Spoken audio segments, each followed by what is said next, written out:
Dan ngomong-ngomong soal Persib, kenapa Persib semakin solid ya? Belakangan ini kalau saya lihat penampilannya semakin solid ya teman-teman. Bagaimana mereka berani bermain dari kaki ke kaki. Bagaimana kombinasi Rashid, Klok, dan Beckham sudah semakin padu. Bagaimana ketika Persib diserang, transisi lini tengah mereka bagus. Rashid dan Mark Klok langsung turun melapisi pertahanan Persib. Itu salah satu kuncinya teman-teman.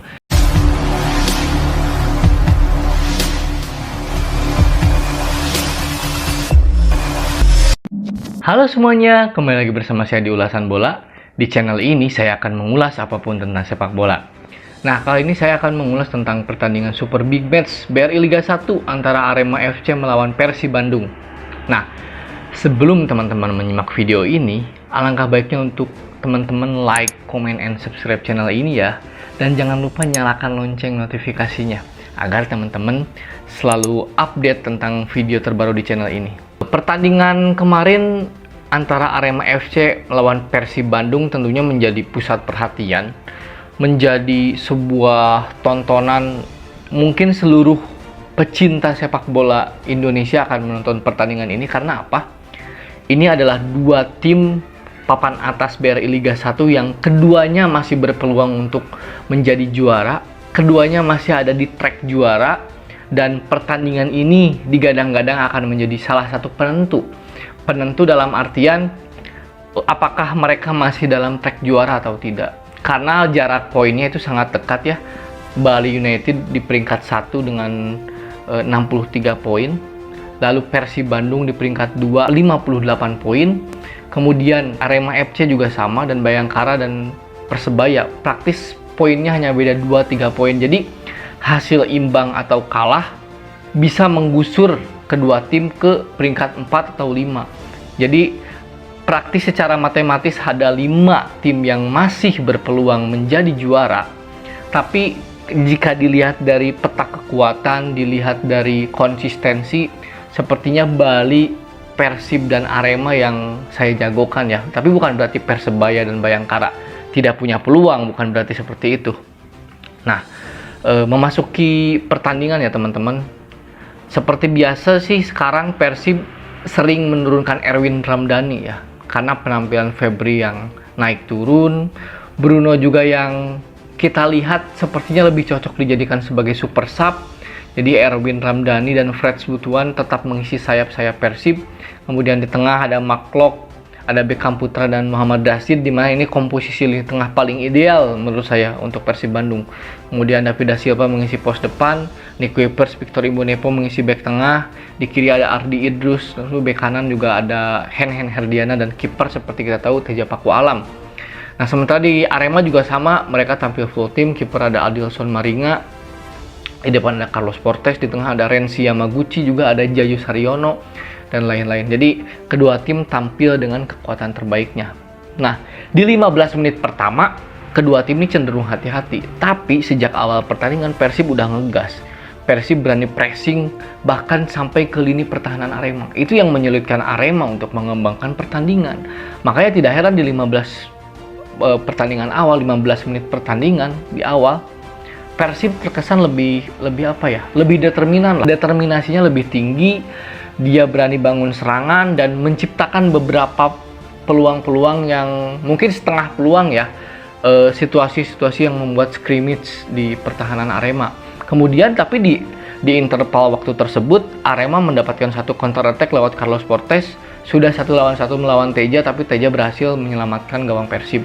Nah, memasuki menit 20 sampai 45 menit babak pertama, pertandingan cenderung lebih monoton, lebih apa ya, banyak berkutat di lini tengah, dan kedua tim agak sering kehilangan bola, dan sampai akhir babak pertama tidak terlalu banyak peluang, meskipun di akhir-akhir babak pertama, di pertengahan babak pertama Arema sedikit lebih mendominasi juga ya teman-teman.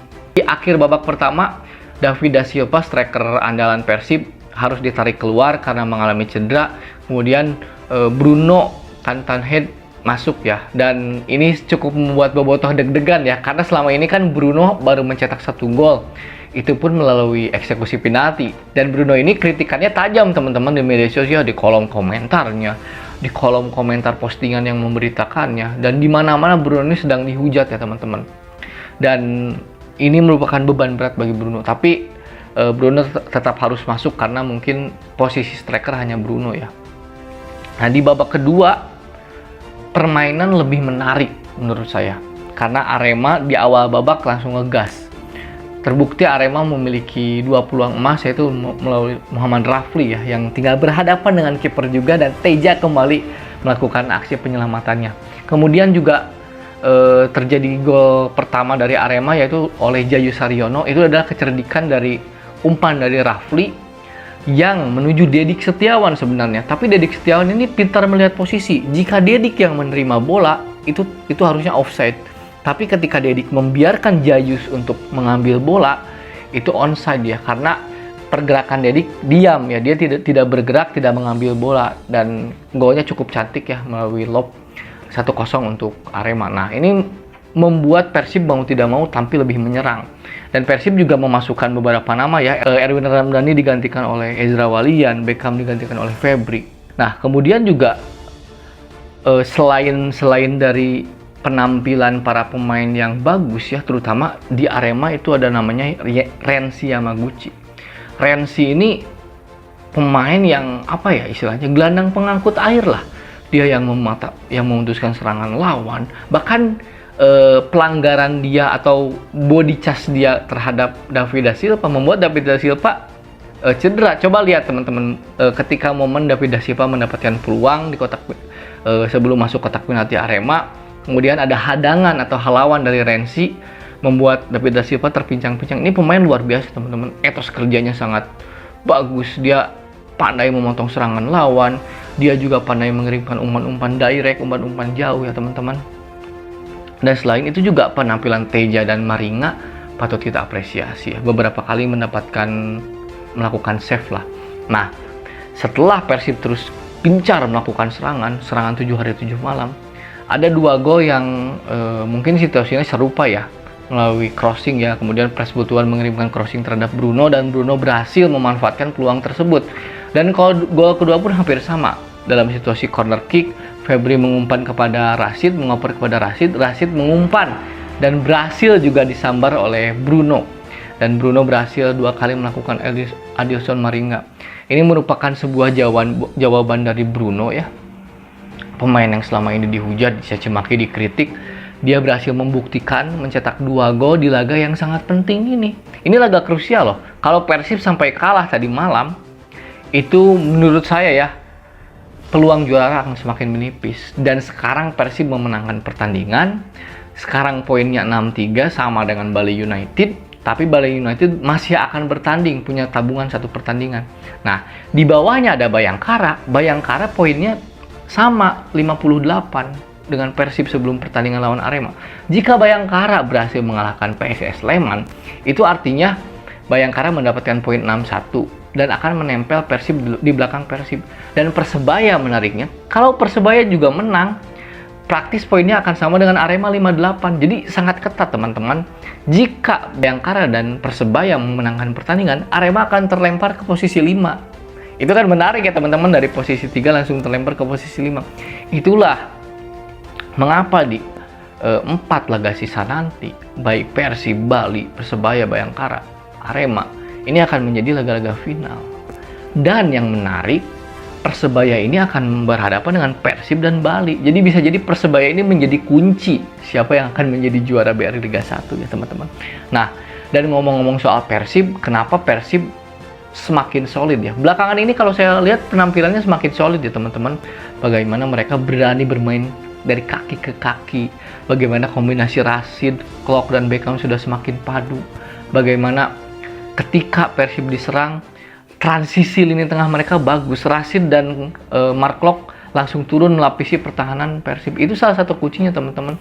Dan jangan lupa juga penampilan Pres Butuan ini patut diacungi jempol belakangan ini. Dia menjadi pemain yang mengobrak-abrik lini pertahanan lawan. Kemudian juga ada David da Silva yang sedang on fire. Sekarang Bruno juga setelah mencetak 2 gol ini akan kepercayaan dirinya akan tumbuh. Erwin Ramdhani yang beberapa pertandingan juga sebagai starter. Febri juga harus introspeksi diri, memperbaiki diri. kalau posisinya tidak mau diambil oleh Erwin seterusnya gitu loh. Kemudian juga Persib masih punya opsi Zalando yang meskipun posisinya bek kiri dia bisa dimainkan sebagai gelandang kanan, gelandang kiri gitu loh. Kemudian kokohnya lini belakang Nick Kuivers dan Victor Imonepo, dan jangan lupa juga Teja Pakualam. Peluang Johan Alvarez di menit akhir itu berhasil ditepis. Ini super save yang sangat krusial ya teman-teman.